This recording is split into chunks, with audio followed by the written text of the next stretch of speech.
Facebook live के इस सत्र में आप लोगों का स्वागत है। सुबह हमने जिन दो विषयों पर बातचीत शुरू की थी उन्हीं को इसमें भी कंटिन्यू रखेंगे। हमने सुबह बातचीत की थी कि मुसलमान और लोकतंत्र के संबंध को लेकर। ये वास्तविकता है कि मुसलमान एक जैसे नहीं है, जो कि पिछली बातचीत में मैंने कहा था आपसे। लेकिन इससे भी बड़ी एक वास्तविकता है जिसे हम लोग जान लें। वो वास्तविकता क्या है? वास्तविकता यह है कि 1947 में जब बड़े पैमाने पर विभाजन के समय सांप्रदायिक दंगे हुए, हिंसा हुई और बड़े पैमाने पर नुकसान हुआ और देश का आगे क्या विकास होगा इसका मॉडल तय किया गया। तो आप जान लीजिए कि 1947 से लेके 2006 के नवंबर तक हम ये नहीं जानते थे कि मुसलमान देश में कैसे रहते हैं, उनकी कंडीशन क्या है, उनकी समस्याएं क्या हैं, उनके सामने चुनौतियां क्या हैं, हम नहीं जानते थे। हिंदुस्तान में जितनी भी सरकारें थीं, की सरकार के आने के पहले तक जान लीजिए आप, और खासतौर पर जो यूपीए 2, हिंदुस्तान में जितनी भी राज्य सरकारें थीं और केंद्र सरकारें थीं, वे कभी भी मुसलमानों से संबंधित शिक्षा के, नौकरी के, जन्म दर, मृत्यु दर के, ये तमाम किस्म के जो डाटा होते हैं, ये आंकड़े ठोस रूप में क्या हैं इन्हें पब्लिश नहीं करती थी, नहीं बताती थी। तो एक तो ये वास्तविकता है कि हम नवंबर 2006 यानी सच्चर कमेटी की रिपोर्ट दाखिल करे जाने के पहले तक हम नहीं जानते थे कि मुसलमान हिंदुस्तान में कैसे रहते हैं, उनकी समस्याएं क्या हैं और वे किस तरह की मुसीबतों में फंसे हुए हैं। इससे आप इस लोकतंत्र के चरित्र को समझ सकते हैं। जिस लोकतंत्र में हम रह रहे हैं, जिस लोकतंत्र में अभी हमारे पास में एक चुनी हुई सरकार है, विभिन्न राज्यों में चुनी हुई,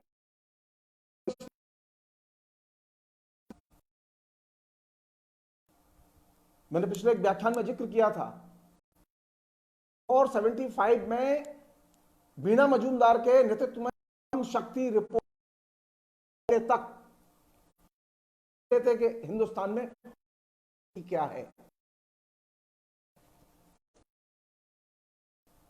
श्रम शक्ति रिपोर्ट और ये सच्चर कमीशन की रिपोर्ट, ये दो रिपोर्ट्स ऐसी थी जिन्होंने के दो समुदायों को, दो वर्गों को हमारे बीच में उद्घाटित किया।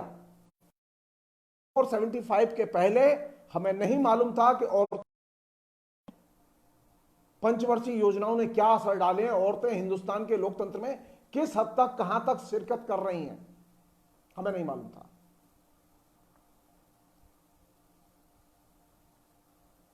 उसी तरह हमें यह भी नहीं मालूम था कि मुसलमानों की हालत क्या है। इसलिए यह चीज समझने की है कि एक ट्रांसपेरेंसी भी है, वर्गों के डेमोक्रेसी एड्रेस भी करती है। ये चीज बड़े सिरे से नदारत रही है।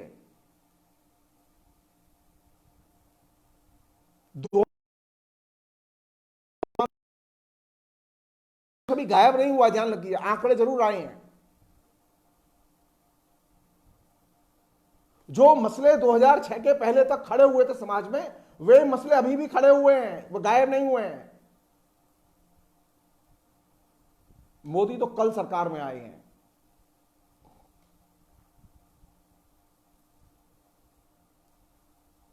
जाहिर है कि मोदी सरकार में आए तो मोदी का अपना एक एजेंडा है, आरएसएस का अपना एक एजेंडा है, वो अपने एजेंडे के हिसाब से देखते हैं चीजें।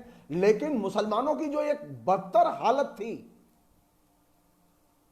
इस बदतर हालत के लिए तो कम से कम एक चीज हम लोग साफ कर लें अपने दिमाग में कि हमारे यहां जो डेमोक्रेसी है, उस डेमोक्रेसी ने कभी भी अल्पसंख्यकों और स्त्रियों के प्रश्नों को 74 75 के बाद पहली बार एड्रेस करना शुरू किया डेमोक्रेसी ने।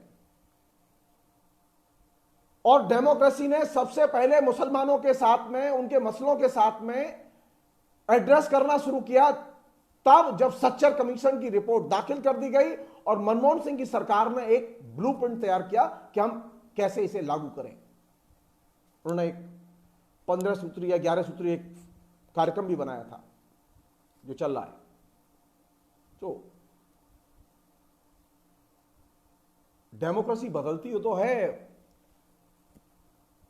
लेकिन डेमोक्रेसी तभी बदलेगी जब डेमोक्रेसी उस समुदाय विशेष के साथ में अंतर क्रियाएं करेगी, उनके जीवन में प्रवेश करेगी, उनको जनतंत्र में शामिल होने का मौका देगी। जनतंत्र में शामिल होने का मतलब यह नहीं है कि कितने सांसद मुस्लिम चुने गए, कितने विधायक मुस्लिम चुने गए।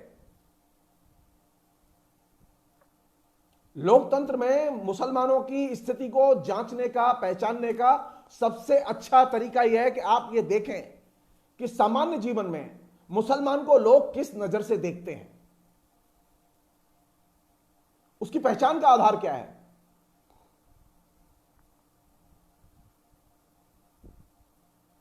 हिंदुस्तान के पंचवर्षीय योजनाओं के हजारों कार्यक्रमों के लागू होने के बावजूद मुसलमानों के बारे में जो धारणा बनी, जो पहचान की धारणा बनी, पॉपुलर धारणा बनी, वो क्या चीज थी? वो ये चीज थी कि मुसलमान को हमेशा शक की नजर से देखो।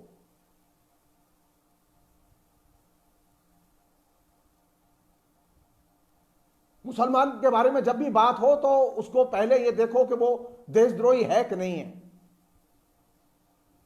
ये पॉपुलर नोशन डेवलप किया गया और ये लंबे समय तक रहा। सच्चर कमेटी की रिपोर्ट में इसे बाकायदा रेखांकित किया गया, जान लीजिए आप।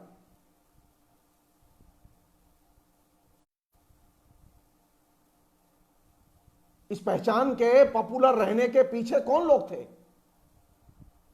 सरकार क्यों निष्क्रिय रही? क्यों सरकार ने अपने प्रोपेगेंडा मशीनरी के जरिए पहचान के इस रूप को क्वेश्चन किया, इसके खिलाफ जिहाद छेड़ा?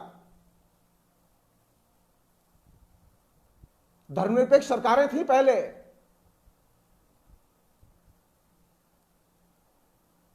वामपंथ की सरकारें थी बंगाल में और केरल में, लेकिन मुसलमानों की ये जो आइडेंटिटी का जो ये पहचान का जो रूप है, पॉपुलर रूप है, इसे कभी भी क्वेश्चन नहीं किया गया। हम खुश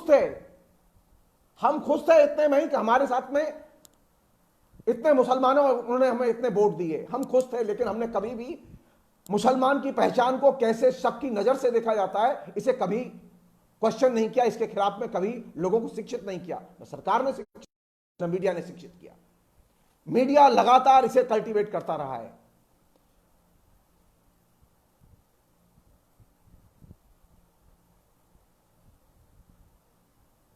और खासतौर पर पब्लिक डोमेन में, सार्वजनिक स्थानों में दाढ़ी वाला देखा, बुर्का वाला देखा, ऊंचे पजामे वाला देखा, मुसलमानों की पहचान के जो रूप, टोपी, अरे क्यों है ऐसा? क्यों है कि मुसलमान की ड्रेस देखकर हम संदेह की नजर से देखते हैं? मुसलमान की ड्रेस उसकी शोभा है, उस पर प्रश्न चिन्ह नहीं लगना चाहिए। हमें उसे सम्मान के साथ स्वीकार करना चाहिए। मुसलमान जैसा चाहे पहने, जैसा चाहे सजें, जैसा चाहे बने।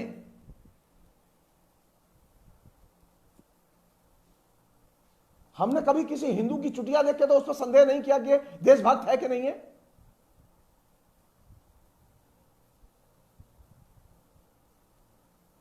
हमने कभी किसी इंक्वायरी में, किसी जांच में पुलिस ने यह तो देखा नहीं कि हिंदू के अगर सीने पे जनेऊ नहीं है तो वो हिंदू है कि नहीं है। तो मुसलमान का ही पैंट उतार के क्यों देखा जाएगा कि वो मुसलमान है कि हिंदू है?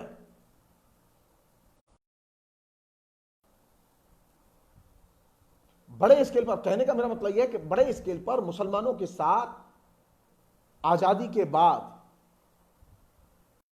भारत विभाजन ने लोकतंत्र का तो विकास किया, हर स्तर पर लोकतंत्र का विकास किया। इवन यहां तक कि संविधान की किताब में भी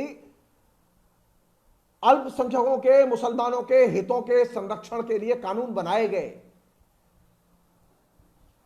उन्हें समानता की नजर से देखा गया। लेकिन प्रैक्टिस में, देश में यह जांचने की, यह परखने की कोशिश नहीं की गई कि जो धारणाएं, जो विश्वास हमने संविधान में व्यक्त किया है मुसलमानों के संरक्षण के लिए, जो प्रावधान दिए हैं, वे प्रावधान नीचे लागू भी हो रहे हैं कि नहीं हो रहे हैं, वे आचरण का हिस्सा हैं या नहीं है।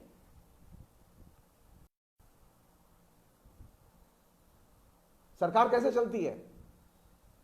सरकार का एक तरीका तो यह, सरकार अपने संसद से घोषणा कर दे अच्छे अच्छे नियमों की और योजनाओं की, और एजेंसियों को दे दे, विज्ञापन लगा दे, और मान ले कि अब योजनाएं नीचे पहुंच जाएंगी, और फिर बाद में डाटा इकट्ठा कर ले।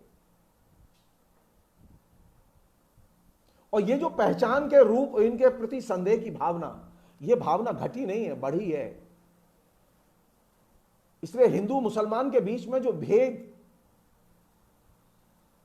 भारत विभाजन की प्रक्रिया में आया था, वह हमारे सामान्य जीवन से भले ही ऊपर सतह से गायब हो गया, परिवेश से गायब हो गया, लेकिन वह सामाजिक जीवन में अंतर मन में चला गया। अब हम हर मुसलमान को संदेह की नजर से देखते थे। संसद में मुसलमान थे, संसद में राष्ट्रपति चुनने का अधिकार भी दिया, और राष्ट्रपति भी चुने गए हिंदुस्तान में। अरे आप कल्पना कीजिए, कल्पना कीजिए क्या जमाना रहा होगा कि एक मुस्लिम कलाकार को बदल के अपना हिंदू नाम रखना पड़ा होगा। आप कल्पना कीजिए जस्ट। मुझे जानते हैं सलमान, आमिर खान क्यों अच्छे लगते हैं, शाहरुख खान क्यों अच्छे लगते हैं? क्योंकि इन लोगों ने कभी भी अपने नाम को बदल के हिंदू नाम रखने की कोशिश नहीं की। ये बदली हुई फिजा जो हिंदुस्तान में आई, उसके ये प्रतीक हैं। लेकिन नेहरू युग का नायक दिलीप कुमार, सोचिए, जस्ट सोचिए, जिस समय मंटो ने बॉम्बे छोड़ा था भारत विभाजन के समय, सोचिए भारत विभाजन के समय बॉम्बे में एकदम नीचे से ऊपर तक सांप्रदायिक विभाजन हो चुका था।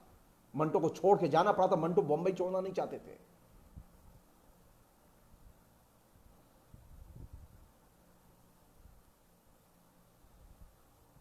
यह भी सोचिए कि हिंदुस्तान में ऐसी कितनी फिल्में बनी, चरित्र अधिकतर नायक बड़े नायक मुसलमान रहे। यहां दिमाग में जो चीज बैठ गई, बनाई गई, जो कि नेगेटिव कैरेक्टर्स थे, मैं इस पर बाद में बात करूंगा। मैं सिर्फ जो चीज रखना चाहता हूं वो ये कि ये खाली एक जगह की समस्या नहीं थी। पूरे देश में, मैं आपको बंगाल का एक अपना अनुभव बताता हूं।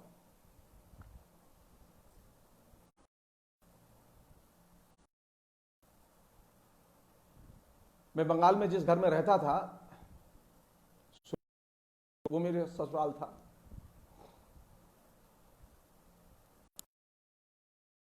रहता था, अचानक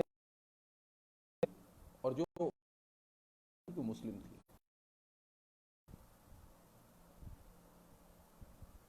सेकुलर समाज की बता रहा हूं ये, और कहानी मैंने देखा कि मेरी सास ने अचानक उसका नाम बदल के हिंदू नाम रख दिया। मैंने कहा कि आपने ऐसा क्यों किया? बोले नहीं आसपास असुविधा होगी। बाद में मैंने पता किया तो मालूम पड़ा कि बंगाल में एक बड़ा सेक्शन है मध्य वर्ग का, जहां तो करती हैं लेकिन उनके हिंदू नाम रख दिए जाते हैं, जिससे कि लोगों को यह न लगे कराते हैं।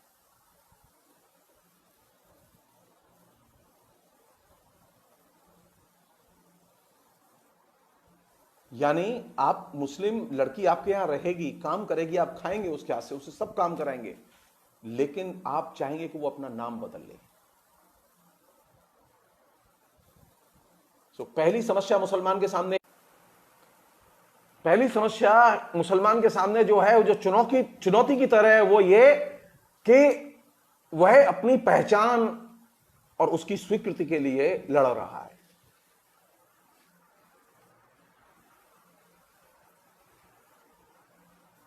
हम मुसलमान को मुसलमान माने और उसे प्यार करें, हम उसे समानता की दृष्टि से देखें, उसकी अवहेलना और उपेक्षा न करें, उसे दोयम दर्जे का नागरिक न माने। यह हमारा संविधान कहता है। हम इस चीज को अपने व्यवहार और आचरण का हिस्सा बनाएं। हमने यह स्थिति विकसित की है कि हमारे सामने मुसलमान तो है, लेकिन शक की नजर से। एक और चीज जो डेमोक्रेसी में घटी है, और खासकर भारत में, कायदे से मुसलमान को देखने के लिए जरूरी था कि उसे विकास के परिप्रेक्ष्य में और विकास और लोकतंत्र के संदर्भ में देखा जाना चाहिए था। यह देखा जाना चाहिए था कि विकास किस हद तक मुस्लिम समुदाय में हुआ है, लेकिन हुआ एकदम उल्टा। लगातार पिछले कई साल से एक कैंपेन किया गया, और वो कैंपेन क्लाइमैक्स पे था। मुसलमानों की कौन सी सबसे बड़ी समस्या है?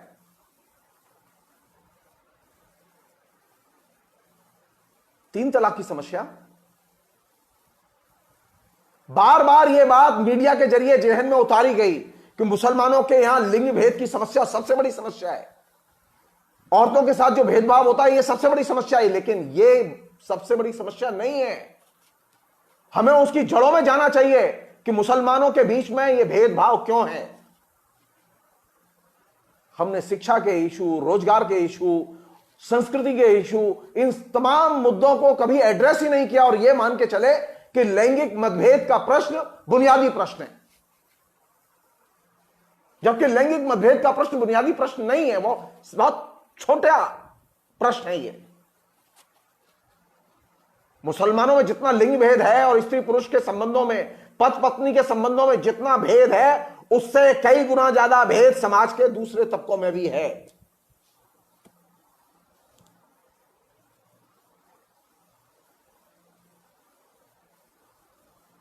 लेकिन जैसे कि सरकार की मुसीबत है, मीडिया जैसे बता रहा है सरकार वैसे मान रही है। सरकार इस दायरे के बाहर निकल के देख नहीं रही है। ना पहले की सरकार देख रही थी, ना ये सरकार देख रही है। पहले लोगों ने मान लिया था। एक चीज जान लीजिए आप, मैं मुसलमानों की बहुत तारीफ करता हूं एक मामले में। मुसलमानों में एक बड़ा वर्ग है जो पैदा हुआ है आजादी के बाद, जो लगातार यह कोशिश करता रहा है कि मीडिया जिस तरह की मुसलमानों की इमेज बना रहा है और जिस तरह की चीजें उनके ऊपर थोप रहा है, उसके दायरे में सोचो मत। मैं दो क्लासिक उदाहरण है जिनको मैं देना चाहूंगा। मीडिया ने यह मान के प्रोपेगेट किया कि मुसलमानों के लिए बाबरी मस्जिद बहुत महत्वपूर्ण चीज है और मुसलमान इसके लिए जान दे देंगे। बाबरी मस्जिद के विध्वंस के बाद से लेके सुप्रीम कोर्ट के जजमेंट के बाद तक, आज तक मुसलमानों ने अपने आचरण से यह प्रूव किया कि बाबरी मस्जिद का मसला उनके लिए एक सामाजिक जंग का मसला नहीं है। वो कानूनी लड़ाई लड़ रहे थे, कानूनी लड़ाई में उनके पक्ष रखे गए, जो निर्णय है उन्होंने मान लिया।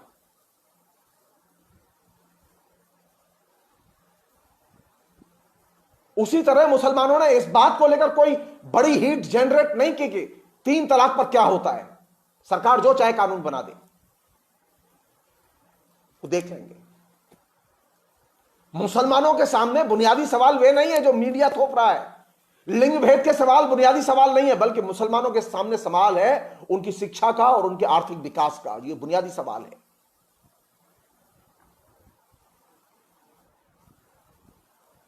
मुसलमानों के सामने यह सवाल है कि वे अपनी रूढ़िवादिता से कैसे निकले,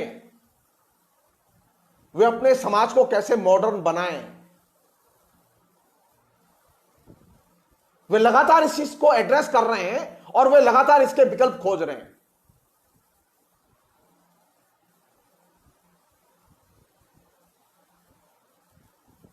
तो पहली चीज मुसलमान को शक की नजर से मत देखो।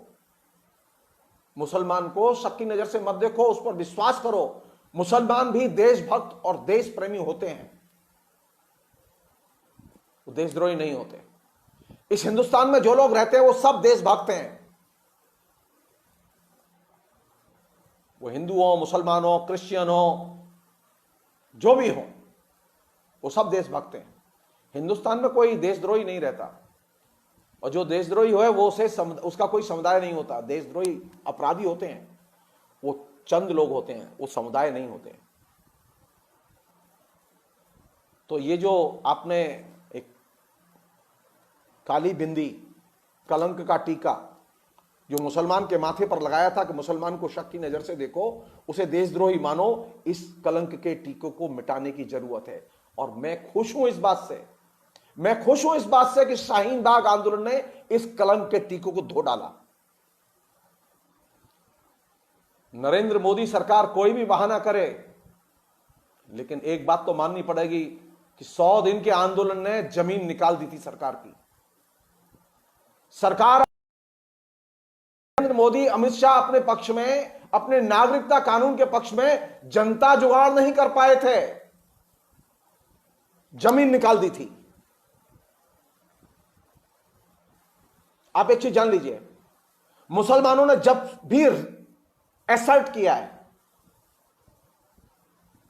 जिस मसले पर असर्ट किया है, हिंदुस्तान की तमाम पॉलिटिकल पार्टीज अपनी बाउंड्रीज क्रॉस करके उनके साथ खड़ी हुई हैं।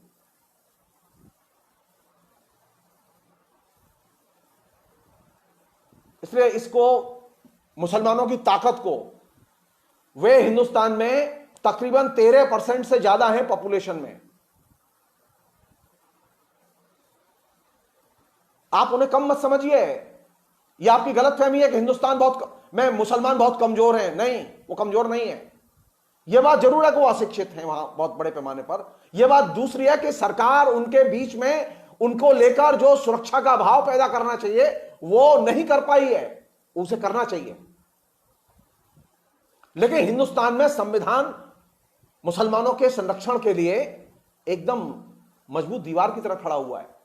इसलिए आज मुसलमान 1947 के पहले जो मुसलमान था उससे गुणात्मक तौर पर अलग जमीन पर खड़ा हुआ है, क्योंकि उसके पास में संविधान का बल है, उसके पास में हिंदुस्तान के लोकतंत्र का बल है, आंदोलन करने का बल है।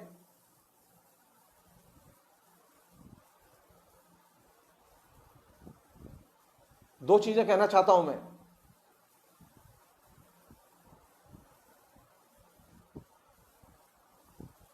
मुसलमान आगे निकले, इसमें हमें खुश होना चाहिए।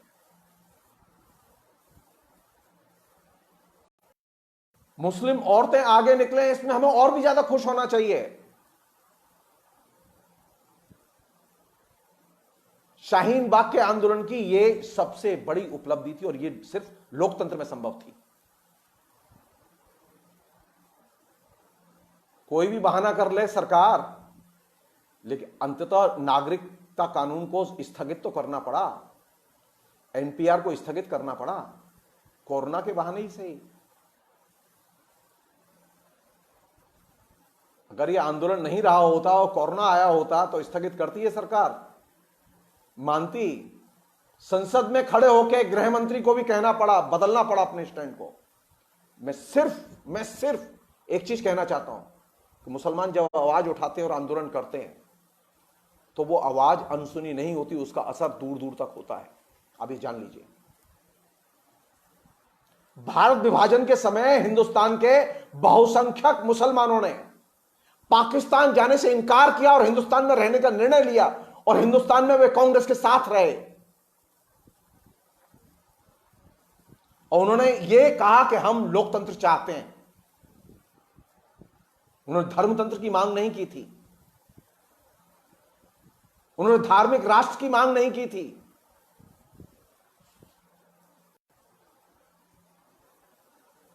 उन्होंने अनेक जुल्म सहे, लेकिन वे लोकतंत्र के पक्ष में खड़े रहे, आज भी खड़े हैं। इसलिए मुसलमान पर संदेह नहीं करना चाहिए। उसे प्यार करना चाहिए। आप जितना मुसलमान को प्यार करेंगे, मुसलमान उतना ही आगे बढ़ेगा। हमारी स्थिति है कि हमने मुसलमान को प्यार तो किया ही नहीं है, हमने लगातार उसे दूसरे मसलों पर उलझाने की कोशिश की है। और ये जो मसलों में उलझाने की कोशिश है, ये कोशिश अपने आप में बार बार असफल हुई है, अगली बार भी असफल होगी। आज स्थिति क्या है?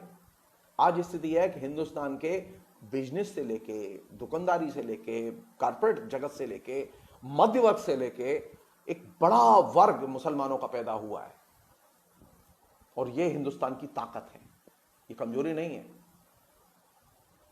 लाखों मुसलमान हैं जो हिंदुस्तान के बाहर नौकरी करते हैं और हिंदुस्तान के लिए विदेशी मुद्रा अर्जित करके भेजते हैं, जान लीजिए आप। केरल, जिस पर हम गर्व करते हैं, केरल जो भारत का रत्न है, तमाम मानवीय जो आधार हैं, विकास के मानक हैं, ह्यूमन डेवलपमेंट के, और ह्यूमन डेवलपमेंट के आधार और सामाजिक विकास में केरल के मुसलमानों की और खासतौर पर विदेश से आई हुई पूंजी की बहुत बड़ी भूमिका है। इसलिए प्लीज मुसलमानों को प्यार करना शुरू करो। फिलहाल इतना ही रखें। बहुत बहुत शुक्रिया, थैंक यू। 2 मिनट में मिलते हैं, सोशल मीडिया पे बात करेंगे।